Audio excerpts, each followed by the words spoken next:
Hello, my name is Olurotimi Osha. Today is May the 16th, 2026. It is exactly 3 years to this day uh, um, when on May 16, 2023, I survived an assassination attempt by Montgomery County Police, staged by the Department of the Navy, rogue agents of the Department of the Navy, in order to obstruct justice. And of course, um, with Jide Iwarere, of course, in a conspiracy to defame me, violate my civil rights, my human rights, my constitutional rights, and to also commit murder. I say commit murder because I was shot in the head the way I was tasered, right? These are stitches. I was shot in the head, taser darts. So these are permanent scarrings from this, taser dart that was shot in my head. Um, the person whom my previous attorney, upon review of the body cam, who shot that taser dart, admitted in a court proceeding, administrative court proceeding, that his intent was to use his Glock to kill me. He used racial epithets and called me an animal. And he said his intent was to kill me. His name is Jeffrey Ray, police officer Jeffrey Ray. He's a very violent man, and he has a history of violence, of assault. Um, so God spared my life. In fact, today my mom sent me a message saying she did Thanksgiving, that God spared my life, God saved my life. This is the anniversary of when God saved my life. So 3 years to this day. Of course, there have been other things. I'm not going to talk about those today. Um, Instead of admitting their fault and letting me move on, let my family see me and celebrate with me, Montgomery County, of course, filed false charges against me. They filed false charges against me and locked me up for an aggregate of for about 15 months. They defamed me with these false incompetency to stand trial orders by Judge James Bonifant. But of course, all of it was part of a conspiracy to obstruct justice and to defame me. Of course, as of that day, May 16, 2023, I was an auditor in the Department of the Navy who had reported not just fraud, but also I had, filed a complaint, which was in moving along in the office of EEOC, that's Equal Employment of Opportunity Commission, regarding discrimination, right? Regarding discrimination, harassment, sexual harassment, hostile work environment. I'd filed a complaint regarding fraud that I'd observed, I had evidence of, um, uh, with the Navy audited, Navy, various offices of Inspector General with the Navy. And in fact, they had indicated that they were investigating. Yes, they had actually started investigating my acting supervisor, Nathan R. Brown, with conspiracy to offend uh, or defraud the United States government, and among other things. That's whistleblowing, of course. So there's a method to my madness. To I'm not mad. I'm not mentally ill. Even though that was one of the things that the Navy, the Pentagon, and Navy attorneys, including Supraja Murali, um, was attempting to do. She was attempting to discredit me. She entered a conspiracy to defame me. Um, So there's a method to what I've been doing. If you notice, I've been talking about whistleblowing and what it actually means. So what I've done was, my filing, my petition, my that's protected in the First Amendment, also protected by Whistleblower Protection Act.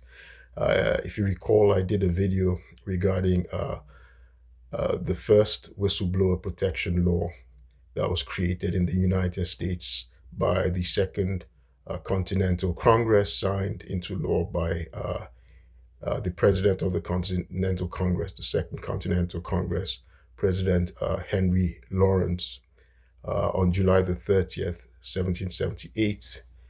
Ironically, the the first instance of retaliation, which caused Congress to actually create the Whistleblower Protection Act, was perpetrated by the Navy, right? By the first commander in chief of the Navy. That would be the equivalent of the Secretary of the Navy that we have today. So, uh, the retaliation I suffered, the orchestration, the gaslighting, because on that day I have evidence, I have the email, the evidence, right? That I had an appointment. The Navy had scheduled an appointment with me for a fake Navy General Officer Professions program, right? For me to join the military, right? To join the military side. I was a civilian auditor, on the military side. This was I had never served I'd never been a soldier. So why they would be putting me through a Navy General Officer Professions program, I don't know. But this was what I was waiting for, May 16, 2023, with an officer, Lieutenant Devon Blake, when instead 40 cops locked me in my home. That's the number they said. I couldn't see who was outside, right? I was falsely imprisoned in my home. I wasn't committing any crime. I'm not a criminal. I wasn't committing any crime. Eventually, I was tasered multiple times, shot, tear gassed, removed naked. There are bruises all over my body. This is a permanent bruise you can see right here. That's from that day, one of the bruises that they left on my body. So after they removed me, they drugged me in the ambulance where they put me. So they probably went to torture me somewhere because there are marks all over my body. My jaw, my whole body was in pain. I couldn't explain why. So they had scripted a false narrative. I've been doing these videos to show you the various methods that a deep states, the dark side of our government, right? The things they do in black sites, right? And these black sites that they have where they go and torture people. And these safe houses, they torture people. They use all sorts of drugs. And I had been drugged, right? I'd been threatened the day before, May 15, 2023, by a man who claimed he was a government. He worked for the government. He didn't tell me which arm. Which arm? I asked him. Which agency? He just said the government. It's one government. And that's what they did. So they were retaliating. I was working in the federal government. I'd filed a complaint. So they used some agent. His name was David. I'd seen him before. He told me about how he traveled to Africa. So he was probably CIA, right? Because it was at my gym. I'd seen him before. And he sort of harassed me. He tried to get into conversation with me long time, several months before. But on this day, and he was telling he would crack salacious jokes. It was a white old man with a pot belly and a beard, right? And he talked about how he'd been to East Africa and all these places, and but on this day, he came along, and he was threatening me. He was harassing my friends, and he asked me. He told me, he asked me about what the five senses are. Of course, I told him. I said, sight. I was just indulging him because I'm a pleasant person, and there was no reason for me to be afraid, even though he was threatening me, right? He was showing attempts to intimidate me because I knew it was because of what I had filed, right? That's my constitutional right, and I can't be intimidated, right, to withdraw my petition for my grievance. That's my constitutional right, right? So he asked me what the five senses are, right? And I answered him, right? Sight, hearing, touch, taste. What's the? I want to remind myself: sight, hearing, touch, taste, and what's the fifth one? Smell. Okay, smell. And I answered him. And he said there's a sixth one. He said there's a sixth one. Danger, fear, that fight. And he said fight or flight, right? Fight or flight, right? Danger. That's the sixth one, right? And that was what they came to do the next day. They gaslighted me, locked me in, blocked my peephole. But they, they weren't guaranteed how I was going to respond. If I was going to be so terrified by the gaslighting that I think, okay, I'm going crazy, you know. Um, so they to reinforce that, right, to add to the gaslighting, and to also that's the element of assault and to attempt to commit murder, right? So they stage it. I took time to talk about Frank Olson, how the CIA used LSD to drug Frank Olson, and he supposedly died by misadventure, by jumping to his death in the hotel in Manhattan. Um, so they had to drug me, right? The effects, the sort of drugging they used, mimicked it. I've done my research, my investigation thoroughly, right? So, by the way, I was a pre med student. I did forensic science in law school. I was a pre med student at Columbia University. I did organic chemistry, organic biological science, all these courses. So, so these are things that I could study and investigate myself, and I'm salubrious enough and analytical enough to be able to retrace my steps and figure out what happened, right? What they did. On that day, I already knew, and I'd already alerted my friends and said I'd been drugged. What I was spending time to figure out was, how was I drugged? How was the drugging done? So I was drugged, and the objective, they'd already had their script. The script was to make it seem like, well, I was having problems at work. They fired me, and then I went crazy. And then they got GD Wire to file a false emergency evaluation petition. So they sent the false termination letter, whatever it was. You're not supposed to send any sort of termination letter to GD Wire, my emergency contact, right? You send it to me. So you see the staging. So they sent it to GD Wire. GD Wire, a few days before, had been trying to pressure me to withdraw my EOC complaint, saying they play hardball. I don't know what he meant by that, but he said that they knew people more powerful than me and they would harm me. So that's witness tampering. That's obstruction of justice. Eventually, he came and tried to assault me with someone on May 14, a Gurma Shumi, and then they fabricated this false peace order after I'd been assaulted. Fabricated all these things, like to make it seem this guy just went berserk, hallucinating, wrote all sorts of fabrications, right? Things that were not true, just fiction from the demented mind of G.D. Wari. Remember, tomorrow is Sunday. Remember, that's why it's a good reason to study the Bible. Remember the story of Judas, right? When by the way, this is not a Jesus complex. I'm not comparing myself to Jesus, but you can use things for analogy, and that's what I'm doing now. The role of G.D. Wari, right? So there was a conspiracy, for instance, to grab Jesus Christ, right? To prosecute him, have a sham trial, just to kill him, right? To humiliate him and then to kill him. But they used Judas, right? They paid him, was it 30 pieces of silver, got Judas. Judas was one of his disciples, a brethren, someone close to him.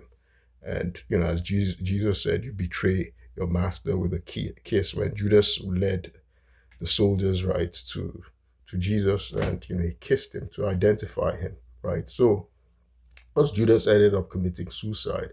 So that was the role of G.D. Wari in all of this. So he files a false emergency evaluation petition. That's a false flag. I've talked about a false flag operation. And they stage a swatting, right? So they had already drugged me, and then they continued to gaslight me. They evacuated my building, told my neighbors, spread disinformation, and told my neighbors that, well, there's a crazy person, there's a criminal who's actually he's escaped and he's holding a woman hostage in my apartment. So of course that's going to terrify my neighbors, right? And I know this because one of my neighbors who lived on my floor told me, right? And he recorded what was going on, right? So they'd locked me in. So this is all the stuff they'd done. So they staged this whole thing, tasered me. So the idea was to kill me. And they had the script. They'd say, well, that this guy went crazy. And of course, a crazy person who's skilled is better off dead to the public. The public won't investigate. That was what they expected. But God saved me. God spared my life. He wanted me to live to tell, right? Not because, just it was just the grace of God. I'm not going to give a reason. It was the grace of God. And I'm telling my story. I'm telling what happened, right? Uh, Evil people like Jide Wariri, evil people in the Department of the Navy, in the Department of Defense, Kirsten Risbeck, Jamie A. Simon, um, Nefertari McBride, Donjet Gilmore, the Auditor General of the Navy, pretending she was my mentor. They will not be the ones who tell a false narrative about me. Not Jide Wariri, who misrepresented himself as my uncle, went to lie to my family that I was, the police arrested me for drugs. To add insult to injury, after injuring me, they locked me up for months, 15 months. I was locked up for 15 months. They blackballed me. I haven't worked for 3 years, but that's the miracle of God, right? See, I'm here. I'm not in a homeless shelter. I'm not begging in the streets, right? God has allowed me to be supported. I'm not in my home. In my home, this if I were back in Nigeria, this would I have houses to live in Nigeria, right? I have things. I have family there. But here they planned to isolate me. And so in all of this, what I came to see is I came to learn what rogue operatives in the United States government, in state governments like Maryland, in Montgomery County, what they've been doing to Americans. And we're seeing it in cases like Richard Nixon, right? Richard Nixon, this was what he was doing. This was what he created the White House Special Investigations Unit for the plumbers. I'll continue in other videos. So, who were running an espionage ring using hush money to sabotage Democrats, right? They planned to actually kill one of a journalist, Jack Anderson, but they were caught, right, in the Watergate break-in. Now, in the fallout of the of the investigations, public backlash, the an Attorney General John Mitchell was actually convicted, was prosecuted and convicted. He's the only U.S. Attorney General who's been convicted and gone to prison for acts he committed under his tenure. He didn't embezzle money. They convicted him for obstruction of justice, conspiracy, right, to cover up the Watergate scandal, obstruction of justice, and perjury. So those people in the Department of Defense who conspired to defame me and violate my civil rights, their time will come. Supraja Murali, Nefertari McBride, Nathan R. Brown, Ruth Pollard, Kendra Ortiz, Obi Rodriguez. They know themselves. They conspired to obstruct justice, right? They retaliated. So again, it's ironic that the first instance of retaliation in the U.S. government that we created the Whistleblower Protection Act of 1778 against was perpetrated by the Navy, by Commander-in-Chief of the Navy, the highest officer in the Navy. That was Commodore Esek Hopkins, right? He was dismissed. I would not be surprised if the incumbent secretary of the Navy at that time, Carlos Del Toro, ironically an immigrant, he wasn't born in America. He was the one. He was involved. He participated in violating my civil rights, in having me smeared because the extent it's gone on, right? It's involved judges. African Americans who've tried to help me. They said, "Hey, this is beyond your uncle. You've stepped on the toes of very powerful people." And one of the African Americans who told me this, who said, "Hey, this is what's going on." His grandfather was president of the NAACP, new presidents, American presidents, right? Different people who've tried to help me there. They've said, "Hey, this is all the way at the top." So I wouldn't be surprised if Carlos Del Toro committed a crime. If Attorney General Mitchell went to prison, he was convicted, he spent 19 months for obstructing justice, right? For covering up in perjury. There's been perjury all over this case. Then he, for helping Kirsten Risbeck, whoever was involved, I had reported this matter to Michael Donnelly, who was director of the Pentagon, right? Director of Administration and Management at the Pentagon. He was a Secretary of the Air Force, right? I reported this thing to him, right? Why 40 cops came to raid me, why I've been falsely charged for 3 years. Nobody has seen any crime that I've committed, but I've been blackballed, right? I'm a highly qualified person. I have a JD. I don't commit crime. I don't go to nightclubs. I don't do drugs. I don't commit crime. I'm a man of unimpeachable integrity. But somehow there's this extensive campaign to just smear me, right? That my friends are saying, my family is saying. Maryland concocted a man and said he's my family. Jide Wire is delusional. My family's already gone to court to show Jide Wire is not my family, right? They're filing charges against him. They're just waiting for me to come back and they'll extradite him. He's told all sorts of stories. He said the Navy did this. The police called him to do this. All they just fabricated things. But anyway, today was a day of Thanksgiving because my mom was giving Thanksgiving. She reached out to me and told me that she was thanking God for sparing my life, that this is the 3rd-year anniversary, right? So that's what I'm thanking God for. There have been other miracles as well. And I'm thankful to the people who've supported me, my friends who've been there. God has been so good to me. In any event, I'll keep you posted. Thank you.